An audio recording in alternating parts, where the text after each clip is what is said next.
হয়ে গেছে মনটা এই ঘটনাটা শোনার পর। তবে সত্যি মন সবসময় ভারী হয়েই থাকে যখন যখন ঋতুদার নাম ওঠে। এটা ভেবে যে ঋতুদা আমাদের মধ্যে আর নেই, এটা ভেবে যে ঋতুদার সাথে অনেকগুলো দেখা করা হয়ে ওঠেনি, ঋতুদার সাথে কাজ করা হয়ে ওঠেনি, ঋতুদাকে ভালো করে ছোঁয়া যায়নি। তবে অবশ্যই আমার বেশ মনে পড়ে ঋতুদার সাথে এরকমই একটা ইভেন্টে আমার দেখা হয়েছিল, এবং উনি ঋতুপর্ণ ঘোষ, ওনাকে দেখে আমি একেবারে কি বলবো ক্যাবলা হয়ে গেছিলাম এবং মানে ভ্যাবলাদের মতো হাঁ করে তাকিয়েছিলাম।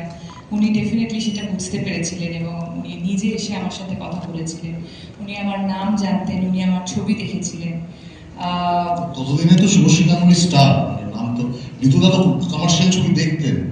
হ্যাঁ, উনি আমার ছবির নাম করেই বলেছিলেন যে আমি পরাজয় জুলিয়ারে উনি দেখেছিলেন, সেটাই উনি বলেছিলেন, এবং সেটার থেকে বড় পাওনা আমার কাছে কিছু হতে পারে না।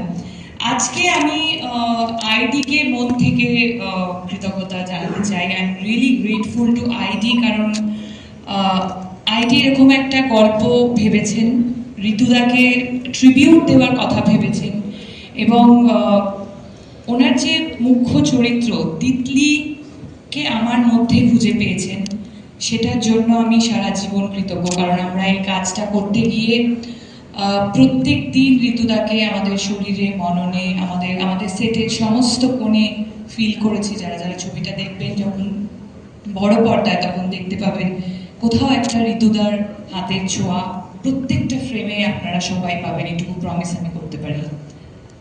তাই বারবার আমি আইডিকে আমার অনেক অনেক ধন্যবাদ জানাতে চাই, কারণ ইউ হ্যাভ ক্রিয়েটেড মানে বিউটিফুল ম্যাজিক। সেটা ডেফিনেটলি লোকে কানেক্ট করবে, এবং ঋতুদার মতো করেই ঋতুদা যেরকম প্রত্যেকটা ফ্রেমে ভালোবাসা ভরিয়ে দিত, তুমিও সেটাই চেষ্টা করেছো। খুব ভালো লাগছে আরও একটা কারণে, কারণ এখানে যারা যারা স্টেজে অনেকেই উপস্থিত আছে, যারা আমাদের ছবির সাথে হয়তো যুক্ত নয় কিন্তু আমাদের ছবিকে সাপোর্ট করার জন্য এসছে, তাদেরকে অনেক অনেক ধন্যবাদ। তাদের কাছে সত্যি খুবই কৃতজ্ঞ, কারণ প্রত্যেকে তোমরা সবাই, মনিদা, আবিদা, সঞ্জয়দা, রাজ, আরও যারা যারা আছেন এখানে, তারা প্রত্যেকে মূল্যবান সময় নিজেদের খরচা করে আমাদের এখানে এসেছেন আমাদের ছবিটিকে সাপোর্ট করার জন্য। অনেক অনেক ধন্যবাদ। এবং লাস্ট বাট